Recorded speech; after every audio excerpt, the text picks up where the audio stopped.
What is up, you guys? Welcome back to another video. As you can see, we are going to be getting into the Scott Peterson, Laci Peterson case. And I have covered a little bit of Scott Peterson on my channel, but it was right when I kind of really started this whole journey in true crime of just kind of testing the waters. This is definitely a case that I'm deeply immersed in constantly. I feel like whenever there's a new documentary, whether or not it's stuff that's just repetitive, whatever it is, I'm always down to watch it. I know that there was some recent footage, or I think it was like on Peacock. He just did something on Peacock a few months ago. Maybe it was like 6 months ago. I don't know. I did watch some of that. I found it to be alarming, I guess, so to say. I do not believe that Scott Peterson is innocent. And I know that there is first off, everybody's obviously entitled to their own opinion. And I know that there are theories for every single case. But when I tell you that this is one of those cases that I don't believe any single theory, this man murdered his wife. And not only did he murder his wife, but she was 9 months pregnant. Was it 8 months pregnant? 9 months pregnant? We're going to find out. She was very close to giving birth. She had a full-term baby, their first child, growing in her at the time of her death. So, I don't know. I just always find myself thinking about this case, and I was going through some of my videos last night, and I'm like, I don't think I've actually ever done a real Scott Peterson video. I think I just did like I think it was like a 1993 interview. I can't even remember. It was the one that he did with Gloria something, and it was inside of their house, and it was just horrifying to say the least. So today we are going to be getting into the murder of Laci Peterson. Laci Peterson was an American woman murdered by her husband, Scott Lee Peterson, while 8 months pregnant with their first child. The case has remained a subject of public interest and discussion, raising questions about the legal process and media coverage. In 2002, Scott reported Laci missing from their home in Modesto, California.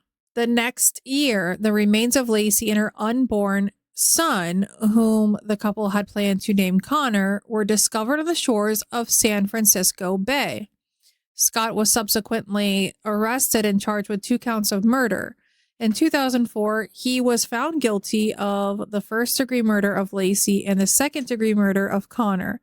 His death sentence was overturned in 2020.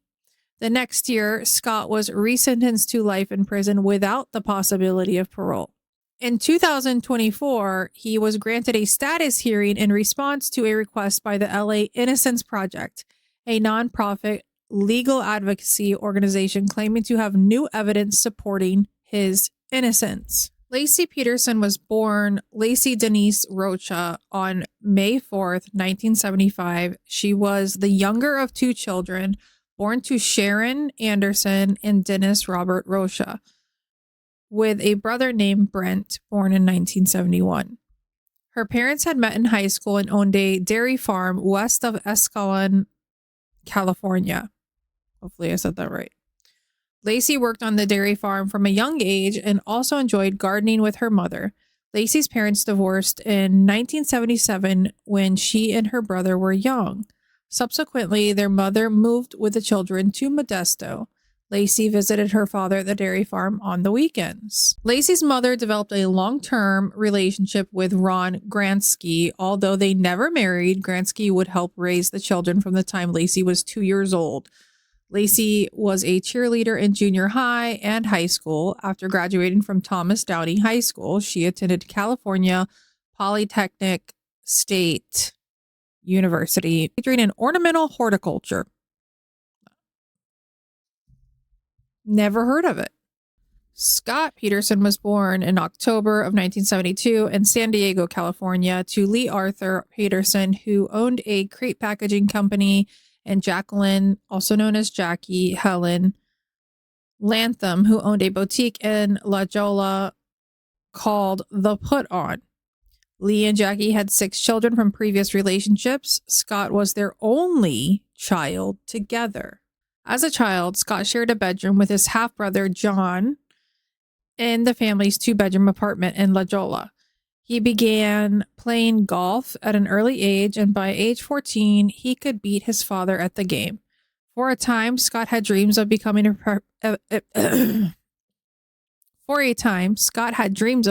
professional golfer, and he was teammates with future pro Phil Mickelson at the University of San Diego High School. By the end of high school, he was one of the top junior golfers in San Diego. I actually didn't know any of that about him, mainly because I just don't give a fuck about Scott Peterson, but for this video, we're going to learn the few things that we kind of just need to get out there, I guess. In 1990, Scott enrolled at Arizona State University, where Mickelson had also enrolled, on a partial golf scholarship. Scott's father, Lee, later testified that Scott was discouraged by the considerable competition that Mickelson and an unnamed future pro presented. According to Chip Couch, the father of another young golfer, Chris Couch, Scott was taken off the golf team after Chip discovered that Scott had taken Chris out drinking while Chris was visiting Arizona State for a recruiting trip. Chip complained to the Arizona State golf coach, who subsequently kicked Scott off the team. Scott transferred to Cuesta College and then to California Polytechnic State University, initially planning to major in international business. Scott ultimately graduated with a degree in agricultural business. Professors who taught Scott described him as a model student. His agribusiness professor, Jim Ahern, commented, "I wouldn't mind having a class full of Scott Petersons." Wow. I don't think that man says that now, if he's still alive. A whole classroom full of Scott Petersons? Can we retract that statement, please? Let's get him off the screen. While at Cal Poly, Scott worked at Pacific Cafe, a restaurant in Morro Bay. Lacey would occasionally visit the restaurant to see a friend who had worked there. In mid-1994, Lacey sent Scott her phone number. She also told her mother that she had met the man that she would marry. Scott later called Lacey and they began dating. As the relationship grew more serious, Scott put aside his dreams of professional golf in order to focus on a business career. The couple dated for 2 years and eventually moved in together. In 1997, after Lacey graduated, they married at Sycamore Mineral Springs Resort. While Scott finished his senior year, Lacey took a job in a nearby Prunedale. Prosecutors later stated that around this time, Scott engaged in his first extramarital affair, though they did not reveal the details of that relationship. So Amber Fry was not the first, which doesn't surprise me. Scott graduated with a Bachelor of Science degree in agricultural business in June of 1998, and the Petersons opened a sports bar in San Luis Obispo called The Shack. The Petersons decided to put the shack up for sale when they moved to Lacey's hometown of Modesto, California, to start a family. They completed the sale in April of 2001. In October 2000, the Petersons purchased a 3-bedroom, 2-bath bungalow for $177,000. What a steal. on Covina Avenue in an upscale neighborhood near East La Loma Park. Lacey took a part-time job as a substitute teacher, and Scott got a job at the Trade Corp USA, a newly founded subsidiary of a European fertilizer company, for which he earned a salary of $5,000 a month before taxes. Jeez Louise. That ain't happening these days. Let me get a picture of their house up. So this is that cute home that they bought for $177,000. 3-bedroom, 2-bath bungalow style. It was so cute. I think that it was actually, I want to say it was on the market in maybe within the last 4 years. I could be wrong. So they're living good. They both have stable jobs. They buy this beautiful little home, and from the outside, all seems well. Scott's making good money. Lacey's making decent money. Lacey's family, including her mother and younger sister, related that she devoted much of her energy towards being the perfect housewife, and that she enjoyed cooking, entertaining, and watching Martha Stewart. In 2002, Lacey discovered she was pregnant. Her due date was February 10th, 2003. The couple had planned to name their son Connor.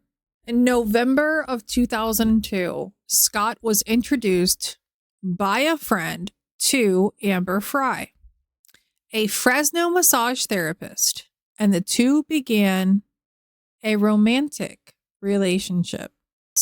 December 23rd of 2002 at 5:45 p.m. Lacey and Scott went to Salon, the workplace of Lacey's sister, Amy Rocha. Amy cut Scott's hair as she did each month. Scott offered to pick up a fruit basket that Amy had ordered because he would be playing golf the next day at a course near the retailer. Prosecutors say Scott also told other people he would go play golf on Christmas Eve. Lacey's mother, Sharon, spoke with Lacey on the telephone around 8:30 that evening. The last 3 people known to have spoken to Lacey before her disappearance were Amy, Sharon, and Scott. Scott later told police that he saw his wife at about 9:30 a.m. on December 24th, which that's another thing, is it's just like, for Lacey Peterson's family, I'm not saying that any time of the year is a good time to commit a horrible crime. But my God, December 24th, Christmas is ruined every year because of Scott Peterson for them. Like, it's just insane. Like, Christmas Eve, wakes up. Oh, you know what? I don't want to do this whole husband family thing. I have a side piece. Let's just do it today. December 24th. So Scott later told police that he saw his wife at about 9:30 a.m. on December 24th when he left to go out fishing at the Berkeley Marina. Now, a lot of people that want to poke holes into the state's case and everything, Scott never owned a boat prior to this. He like randomly went out and purchased a fucking boat. All of a sudden, I want to be a fisherman. All of a sudden, I want to do this the day, and your wife goes missing that same day. The math is not mathing for me. So he said Lacey was watching Martha Stewart, and this is another thing that's very odd to me, is that certain criminals, I find like the ones that are kind of like basically the worst of the worst, like he still tries to maintain his innocence now, 20 something years later. And the specific details that he remembers to things is just alarming. And you'll see it in the interrogation video that I'll play clips of that I'm sure the entire world has seen a million times. But hey, maybe I'll reach somebody who's never heard this case before, and you will get to see it for the first time. And that's always cool. So he happened to remember the key detail that Lacey was watching Martha Stewart, and they were talking about meringue and preparing to mop the floor, bake cookies, and walk the dog to a nearby park. Karen Service, a neighbor of the Petersons, said that she found the Petersons' dog, a golden retriever named Mackenzie, alone outside the home and returned him to the Petersons' backyard at around 10:30 a.m. She later testified that she had found the dog at 10:18. Another neighbor, Mike Chiavetta, said that he saw Mackenzie at about 10:45 a.m. as he played catch with his own dog. The Modesto Bee reported that an unnamed female neighbor found the dog with a muddy leash wandering in the neighborhood. That neighbor put the dog in the Petersons' yard, not observing that anything was out of place. At 2:15 p.m., Scott left a message for Lacey stating, "Hey, beautiful, it's 2:15. I'm leaving Berkeley." Let's listen to that so you don't have to hear me. I'll put it on. Hey, beautiful. I just left a message at home. 2:15. I live in Berkeley. I won't be able to get to Villa Farms to get that basket for Papa.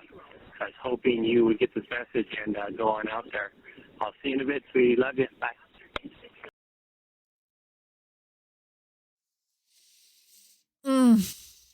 Something just don't sit right with me when things start smelling. I just know it's something. So he leaves that message, and Scott said that he returned home from that afternoon. Lacey's car was in the driveway and the house was empty. He also said that he found Mackenzie in the backyard and that he relayed this to Lacey's mother, Sharon. She later denied his account in her book. Scott showered and washed his clothes. And I believe he ate pizza and drank milk as well. A neighbor of Scott's later said that Scott had knocked on his door asking if he had seen Lacey. The neighbor and his wife both testified overhearing Scott saying that he had been golfing that day and had tried to call Lacey. A relative of Lacey's would also later testify that when friends and family began gathering at the Petersons' home that night, Scott said he had gone golfing earlier. So I think that was the first main gotcha moment. Motherfucker, you said you were golfing to some people, and then now you're fucking fishing. They're like, wait, what? Scott owns a boat? What?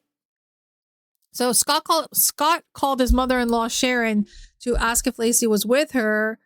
Sharon subsequently said that call was when she learned Lacey was missing. Scott and Lacey's stepfather both reported Lacey missing, so Scott didn't even call the police. Her parents did. The police received the report of her disappearance shortly before 6 p.m. At the time of her disappearance, Lacey was 7.5 months pregnant, with a due date of February 10th, 2003. The story attracted nationwide media interest. Modesto police detectives Alan Brocchini and John Bueller responded to the missing person call and became the lead investigators for the case. Upon their arrival at the Peterson home, the detectives interviewed Scott and performed a cursory search of the home. Scott told detectives he had been fishing for sturgeon at the Berkeley Marina, approximately 90 miles from the couple's Modesto home. The detectives found Lacey's keys, wallet, sunglasses, and purse in a closet and began organizing a search of the area. The following day, over 900 of Lacey's family and friends and neighbors searched the neighborhood and posted missing person flyers. At a press conference, Detective Al Brocchini said police did not believe Lacey left without contacting her family. That is completely out of character for her. Over 30 Modesto police and firefighters on foot, horseback, bicycles, and watercraft used K9 units and searchlight-equipped helicopters to search Dry Creek and the surrounding area. Lacey's disappearance and the extensive search efforts attracted nationwide media interest. A $25,000 reward was offered, later increased to $250,000, and finally to $500,000 for information leading to Lacey's safe return. Posters, blue and yellow ribbons, and flyers were circulated. The original basic version of the LaceyPeterson.com website was launched by the husband of one of Lacey's friends. Family, friends, and volunteers set up a command center at the Red Line Hotel to take phone calls, record developments, and circulate information. Over 1,500 volunteers distributed information, worked at the command center, searched for Lacey, and held candlelight vigils with Scott for Lacey. Although detectives did not initially consider the case suspicious, they did suspect foul play almost immediately and became increasingly suspicious of Scott as they continued their investigation into Lacey's disappearance. Bueller told ABC News in 2017, "I suspected Scott when I first met him. Didn't mean he did it, but I was a little bit thrown off by his calm, cool demeanor and his lack of questioning. He wasn't, 'Will you call me back? Can I have one of your cards? What are you guys doing now?' Bueller further describes Scott's behavior as a strange combination of polite and arrogant, disaffectively distant, and impatiently irritable. He just didn't seem like a man who was crushed or even greatly disturbed by his wife's disappearance and possible death. And she's pregnant with their first baby." The Rocha family defended Scott, describing him and Lacey as the ideal couple. Lacey's family had Scott's back. That's what's so crazy. Like, I understand there are times that like you just cannot imagine somebody doing something so horrific because you feel like you know them so well. How could they ever even follow through with anything like that? So I get it. The nationwide media coverage produced several tips and possible sightings, one of which was a woman who identified herself as Scott's girlfriend. On December 30th of 2002, Amber Fry informed detectives she had met Scott on November 20th, and he said he was single. Additionally, Amber told detectives Scott said on December 9th that he was a widower, and this Christmas would be his first Christmas without his wife. Based on the dates and information Fry provided, detectives now believe Scott began planning to kill Lacey 2 weeks before Lacey's disappearance. Hoping Scott would confess or reveal information about his involvement in Lacey's disappearance, detectives gave Fry a device with which to record her conversations with Scott. On January 15th, 2003, detectives informed Lacey's immediate family of Scott's affair with Amber upon learning of Scott's involvement with Amber Fry. Sharon Rocha told detectives she believes Scott killed Lacey. On January 24th, Sharon, Ron, and Lacey's brother Brent held a press conference in which Brent said Scott had, in a phone call on January 16th, told Brent he was having an affair with a woman in Fresno. Brent also said that he and his family have withdrawn their support of Scott due to his lack of communication and cooperation. Later the same day, Amber Fry held a press conference and explained her role in the investigation. Let's get into that footage.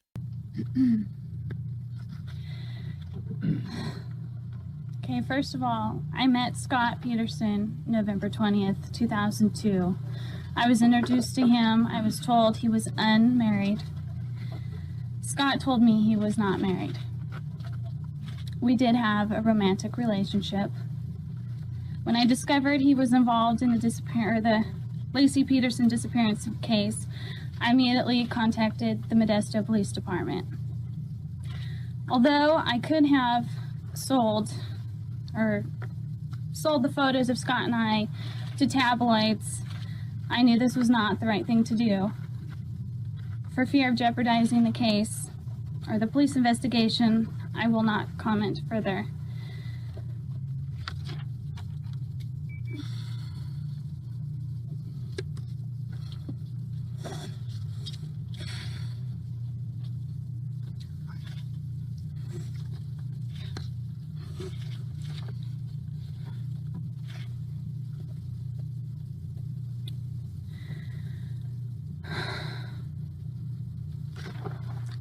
very sorry for Lacey's family and the pain that this has caused them. And I pray for her safe return as well. I would appreciate to my friends and acquaintances to refrain from talking about me to the media for profit or recognition. I am a single mother of a 23-month-old child, and I ask to respect my privacy. Thank you.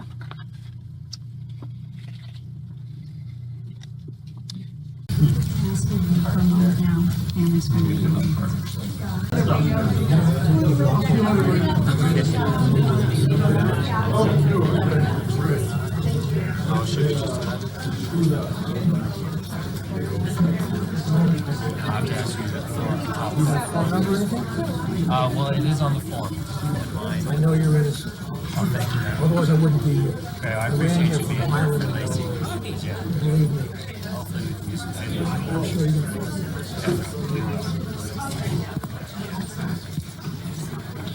Scott, why did you come to LA? It's important to extend the search area. You think that maybe Lacey's down here? There are possibilities that I don't have any. What if the police told you? Is she maybe down here? Oh, I think I should just run on the street because these cobblestones are slippery. I did it again. Same hip. I'm laying here. Light rain. And it's not fun. Night day. To erase, press 7. To return this call, press 8. To save, press 9. To call, 209-499-8427. Press 1. To call a different number. When you have finished your call, press pound to return to voicemail. Dialing. Box of 209-499-8427. Hi, baby. I guess I just missed you. I was in the bathroom. But anyway, we already said good morning and good night, and I'm sorry to hear you laying on the cobblestone. Talk to you, do I say tomorrow, or, yeah, or tonight, whatever comes first. Okay, night, bye. On April 13th, 2003, two people walking their dog found the body of a male fetus on a tidal flat of the San Francisco Bay shore in Richmond's Point, Isabel Regional Shoreline Park. The following day, a jogger spotted a human torso in the rip rap along the Point Isabel shoreline, approximately 1 mile from where the body of the fetus was found. On April 18th, 2003, DNA tests verified the bodies were Lacey and her unborn son, Connor. The autopsies on both bodies were performed by forensic pathologist Dr. Brian Peterson, no relation. Although a judge sealed the autopsy results, an anonymous Associated Press source revealed Connor's body had minor decomposition, mutilations on his right side, and a length of nylon cord wrapped around his body. The source of the mutilations and how the cord became wrapped around Connor's body could not be conclusively determined. Lacey's body was bloated, missing her head, arms, most of her legs.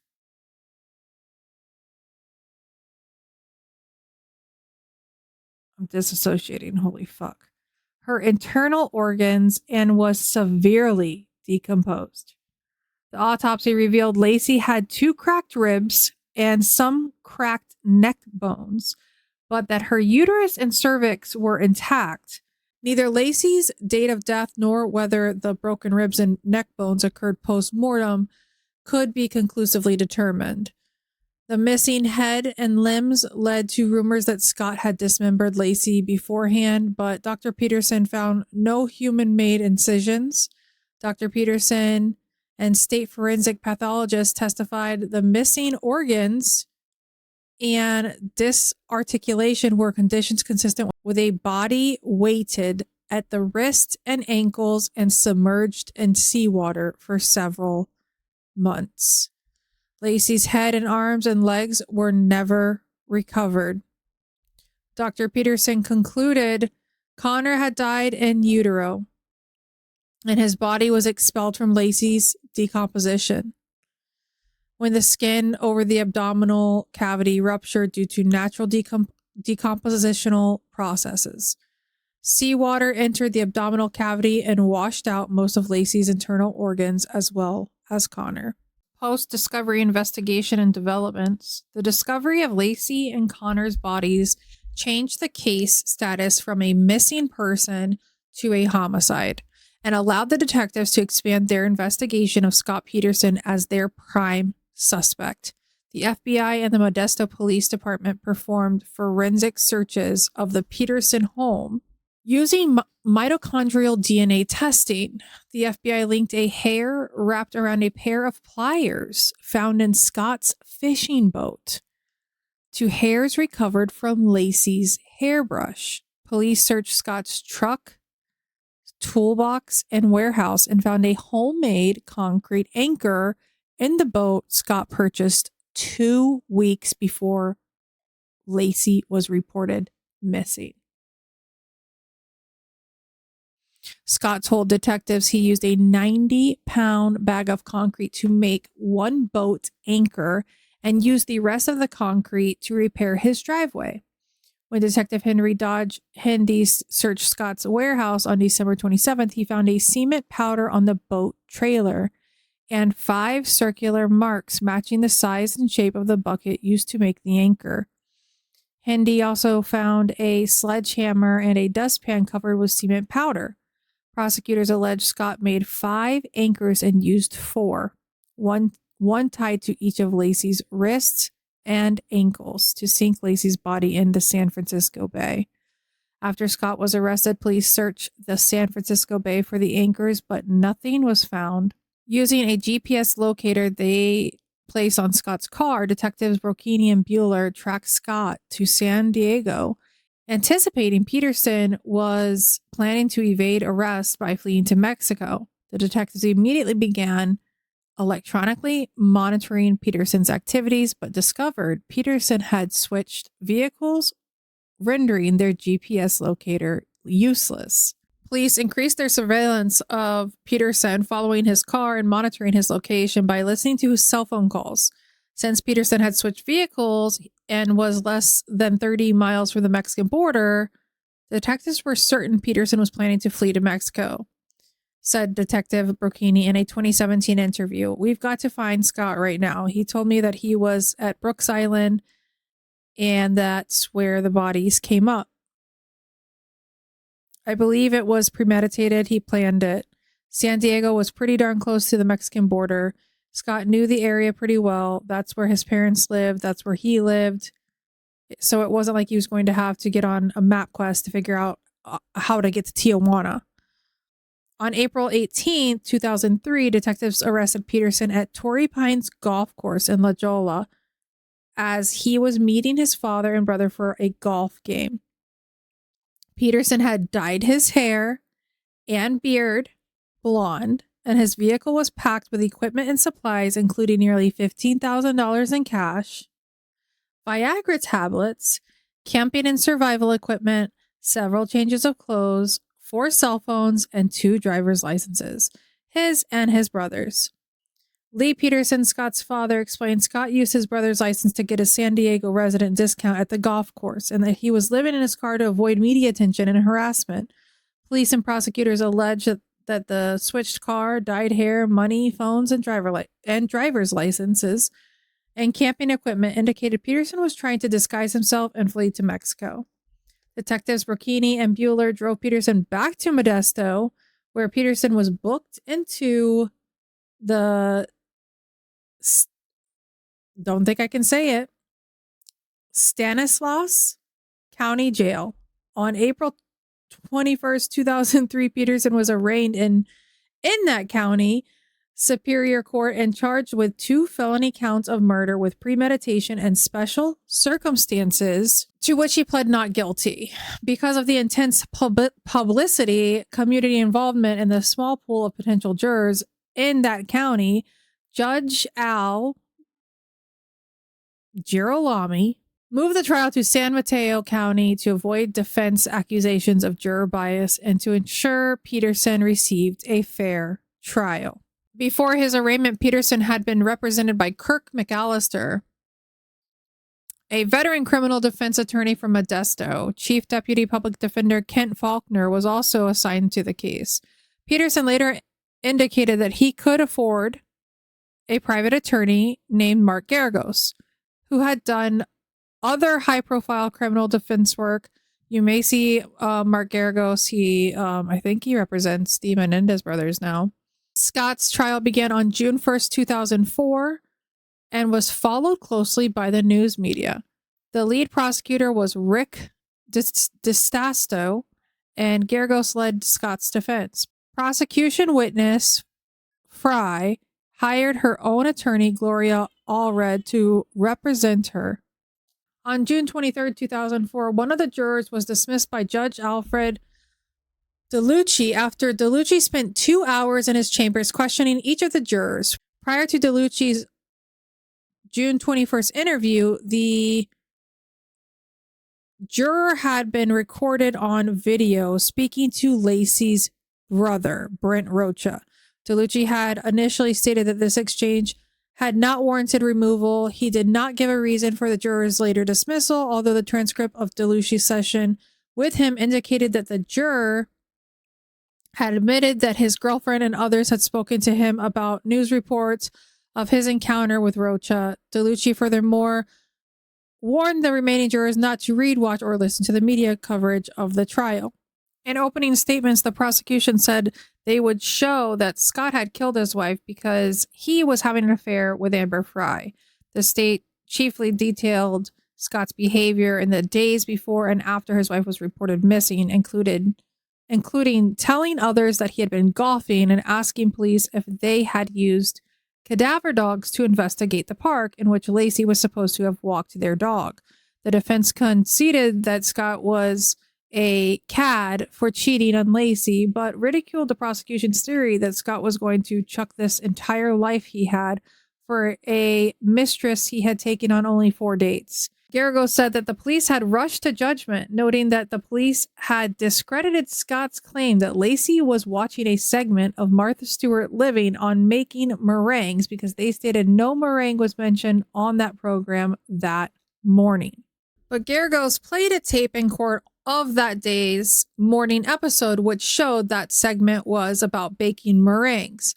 Finally, Garagos emphasized the prosecution's lack of forensic evidence. He dismissed a hair of Lacey's found in Scott's boat because Lacey had visited the boat a few days before her disappearance and could have left it then. My thing, with the whole Martha Stewart meringue, that doesn't prove that Lacey was there. Scott could have been watching that. So the lacking direct evidence to link Scott to the crime, prosecutors chiefly relied on circumstantial evidence pointing in particular to Scott's behavior before, during, and after Lacey's disappearance. Through various witnesses, the prosecution suggested Scott had several motives for killing Lacey, that he was tired of his marriage and that he felt pressure from her pregnancy, that he wanted to continue his affair with Amber Fry, and that he was under mounting financial pressure. Prosecutors claim that Scott strangled Lacey before making cement anchors to weigh his wife's body down in the San Francisco Bay, which would make sense why there was nothing at the house. I mean, it was not a crime scene from what they could tell. Sharon Rocha testified that when she went to East La Loma Park to search for Lacey, she saw Scott there, but she said Scott did not acknowledge her, calling out to him, and that he later angled away from her attempts to hug him and failed to attend a candlelight vigil. 2 other relatives of Lacey said Scott had shown little emotion during Lacey's disappearance, and 3 witnesses testified that Scott had told them that he had been golfing and not fishing after Lacey's disappearance. The prosecution called on various witnesses to establish that Scott changed his appearance, purchased a vehicle using his mother's name, and added 2 pornographic television channels to his cable service days after his wife's disappearance. A realtor testified that in January of 2003, Scott expressed interest in selling the house and that he had shared with Lacey, saying he did not want her to have to live in the home if she were to be found alive. A car salesman testified that Scott had traded in Lacey's Land Rover for a Dodge pickup truck after her disappearance. Amber Fry testified as to her affair with Scott, and the jury heard the secretly recorded telephone calls between the pair, and one recorded after Lacey disappeared. Scott falsely said he was in Paris.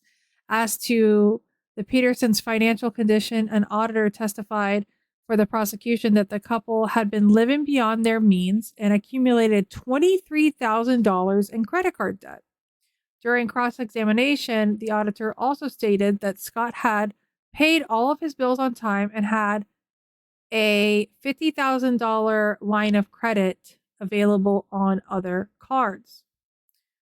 Prosecution witness Rodney Oswald said that neither of 2 hair follicles found on Scott's boat belonged to Scott, though he said he could not determine whether they belonged to Lacey. Karen Korsberg, an FBI trace evidence expert, said she matched one of the hairs to a hair found in Lacey's hairbrush through mitochondrial DNA tests. The prosecution further suggested that the hair must have come from Lacey's dead body because she had not seen the boat while alive.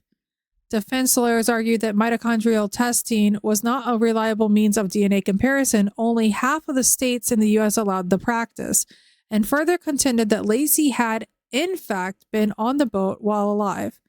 A witness reported that she had seen Lacey at the warehouse with the boat the day before she was reported missing. On the stand, Detective Alan Brocchini explained that he had excised that witness's statement from his police report. Prosecution witness Robert O'Neill was asked to comment on Scott's claim that he had used a 90-pound bag of cement to make a single anchor and pave his driveway. O'Neill said that the material in the anchor did not match the sample of concrete from the driveway, because it was a lie, because the driveway sample featured large gravel-like chunks. Conversely, for the defense, Stephen Gabler, a concrete expert, testified that the samples were consistent. Gabler said that the gravel chunks had adhered to the driveway's concrete because the concrete was poured on top of those chunks. Scott's defense attorney, Mark Garagos, also pointed out that no such anchors were found after a search of the floor of the San Francisco Bay with sonar equipment, accurate enough to locate objects as small as a tin can. But Jeffrey Bear, who helped lead more than 15 diving expeditions off the Berkeley Marina to search for Lacey, testified that the thick mud, strong currents, dark waters, and a strong surge can make it virtually impossible for such equipment to locate an object, even when the target is known, and that this is why they did not find Lacey's body or any anchors. To emphasize this point, Bear related that when his crew accidentally dropped the underwater sonar device into the water, it took 4 diving trips to locate it, even though the crew knew precisely where it had landed.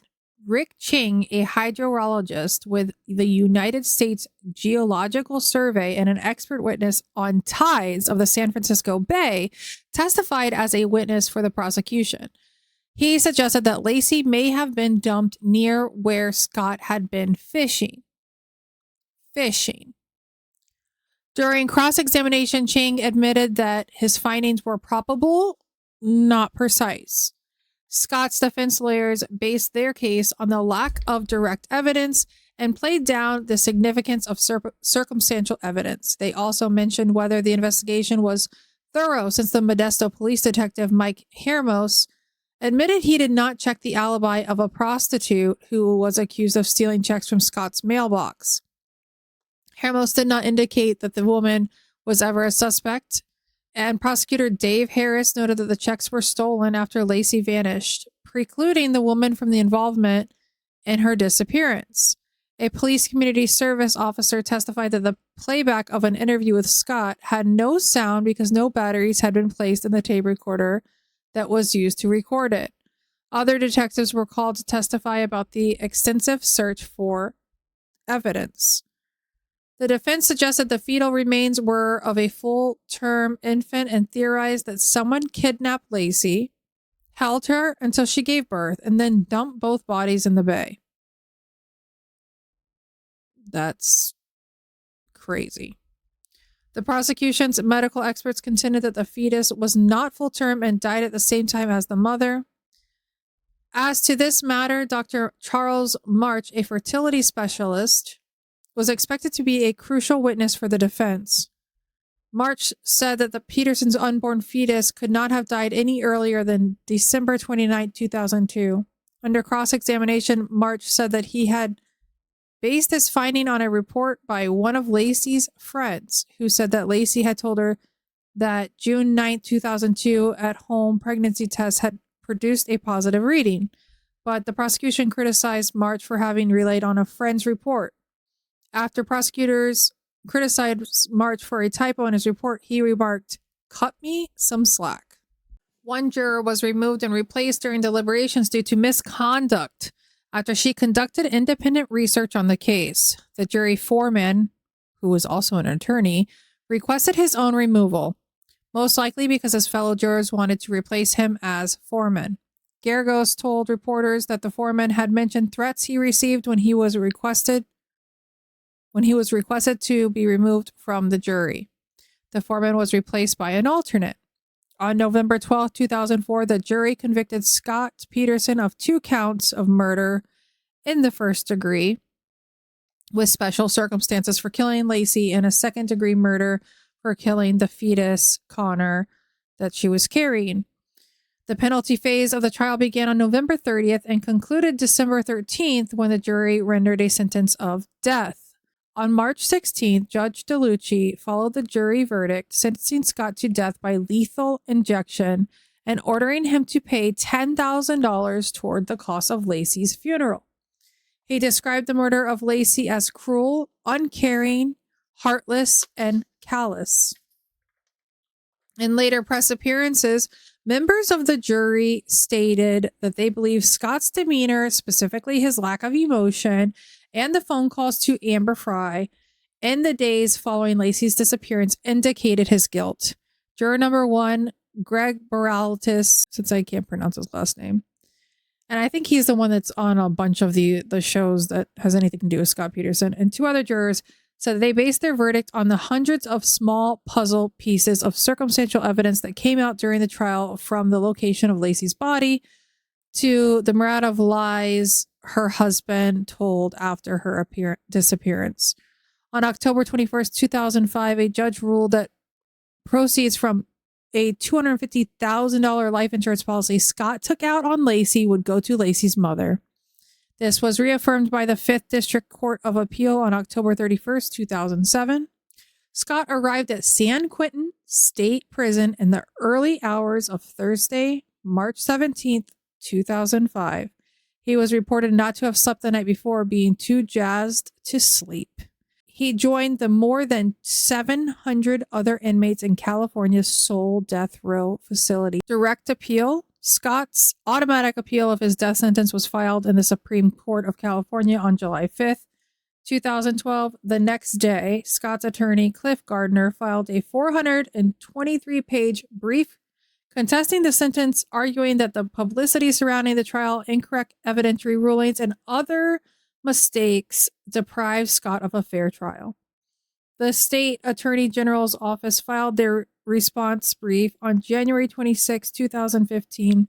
The defense filed a response to the state's brief in July 2015, claiming that a certified dog that detected Lacey's scent at Berkeley Marina had failed 2/3 of its tests in similar conditions. In June 2020, the California Supreme Court heard argument on Scott's direct appeal.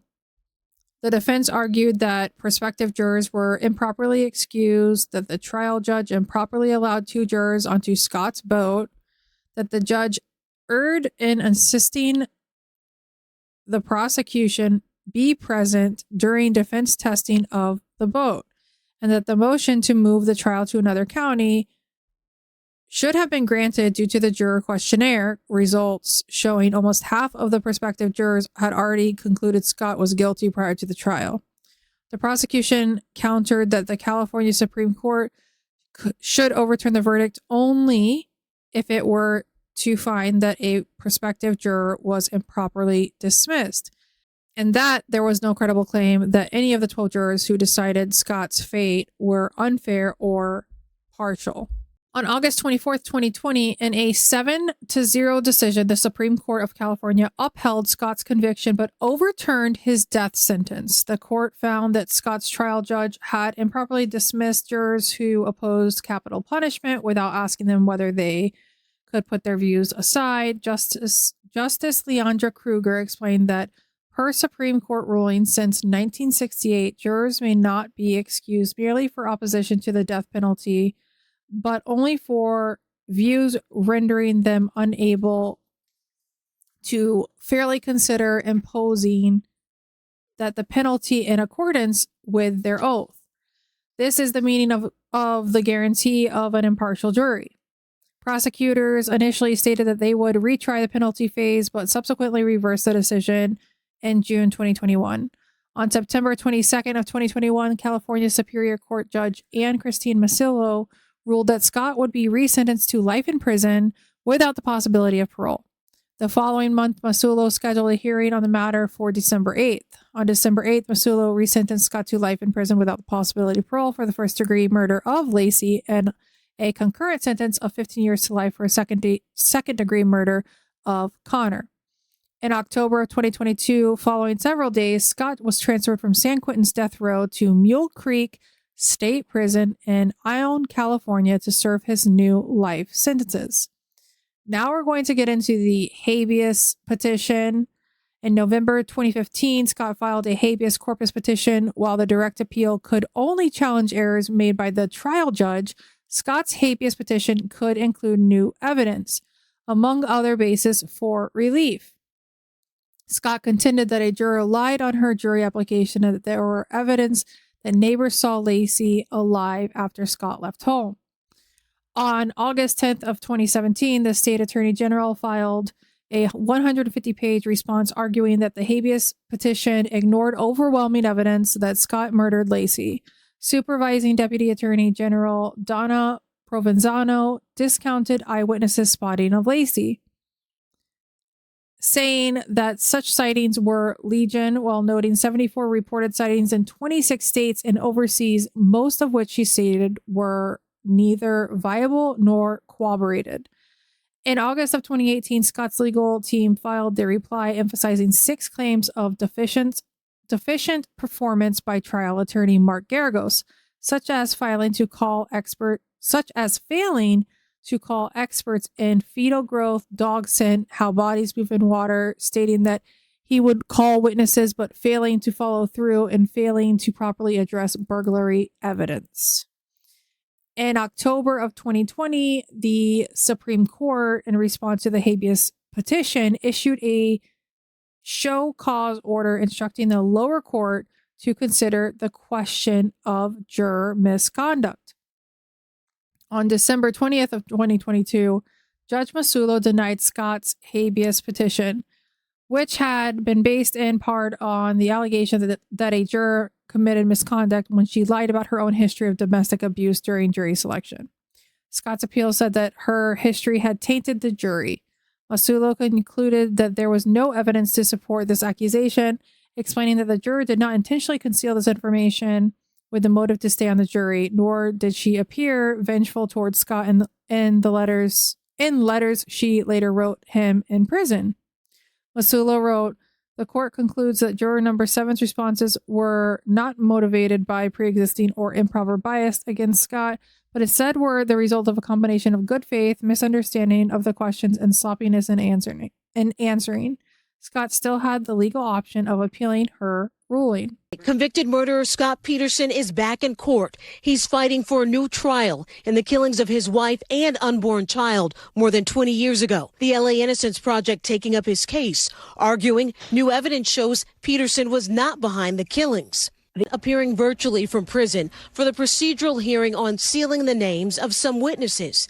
Last month, his lawyers arguing evidence previously overlooked. On March 12, 2024, Scott attended a status hearing in Redwood City that had been granted by a San Mateo County judge in response to a request by the LA Innocence Project, a nonprofit legal advocacy organization that accepted Peterson's case 2 months prior. The project said it had new evidence from the trial, which the project said supported Peterson's claims of innocence. On April 23rd, the prosecution responded to the new push for DNA testing, describing it as unnecessary. He noted that Scott Peterson had lied about the circumstances surrounding his wife's murder and that such DNA testing was already done in 2013 and again in 2019.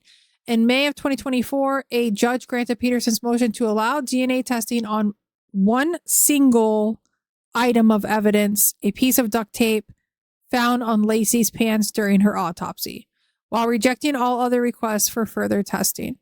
On October 7, 2024, a judge granted Peterson's request for post-conviction discovery, allowing his defense team to access evidence held by the authorities, which they claim was withheld at Peterson's trial. On June 2nd of 2025, the appeals court denied the LA Innocence Project a 140-page petition for the habeas corpus, which claimed exculpatory evidence had been destroyed or suppressed by the court that would have changed the jury's verdict. Laci and Connor, her unborn son, were buried at Burwood Cemetery on August 30th, 2003. The funeral cost was $10,000, which a judge later ordered Scott to pay for. Their headstone omits the surname Peterson per the request of Laci's mother and stepfather. Thus, Laci is named under her maiden name, Rocha, while Connor has no surname listed. The deaths of Laci and Connor Peterson led to the passage of the Unborn Victims of Violence Act, which is also known as Laci and Connor's Law. On April 1st, 2004, Sharon Rocha and her husband Ron Gransky were in attendance at the White House when President George W. Bush signed the bill into law. The act provides that under federal law, any person who causes death or injury to an unborn child during the commission of a crime upon a pregnant woman will be charged with a separate offense. On October 21st, 2005, in California, Superior Court Judge Roger on October 21st, 2005, in Stanislaus County, California, Superior Court Judge Roger ruled that Scott was not entitled to collect on Laci's $250,000 life insurance policy as he had been convicted of her murder. Under California law, criminals may not profit from insurance. Under California state law, criminals may not profit from insurance policies.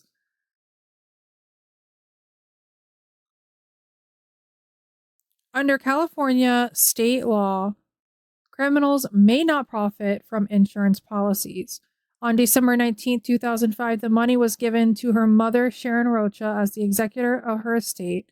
The California 5th District Court of Appeals in Fresno later affirmed the trial court's decision on October 31st, 2007. A $25 million wrongful death lawsuit was later filed against Scott Peterson by Laci's mother and stepfather, but was dropped in April of 2009. In September of 2006, former U.S. Congressman William E. Denmeyer sent a letter to the California Attorney General and other officials arguing that Laci had been killed by members of a satanic cult and not by Scott. In 2006, Sharon Rocha published For Laci, A Mother's Story of Love, Lost Justice, her biography and memoir about Laci's life and death. All proceeds are used to fund the Lacey and Connor Search and Rescue Fund, which she has founded. On January 29, 2006, it was listed the number 1 on the New York's Best Times nonfiction bestseller list. Lacey's stepfather, Ron Gransky, died in his sleep at his Modesto home on April 8, 2018, at age 71. This followed a lengthy period of failing health. He was buried next to Lacey and Connor in Burwood Cemetery. Lacey's father, Dennis Rocha, died December 9, 2018, at the age of 72. He was buried in Lakewood Memorial Park. So much loss, so much life loss. And there are several really, really good documentaries out there right now. My personal favorite for this case is the one that is on Netflix. I think it is called, let me see. It came out last year, but there are several different ones. I think there's one on I want to say there's one on Hulu, there's one on Peacock. The one on Peacock is really more about Scott Peterson and his crazy sister-in-law who became an attorney, and I guess she's going to try to get him out somehow, I guess. I don't know. That is all I have for today. I will go ahead and link some of my favorite videos for this case in the description box below. We are hitting day 3 in our 31-day challenge. So hit that like button, subscribe if you aren't, and I will see you in the next one. Bye.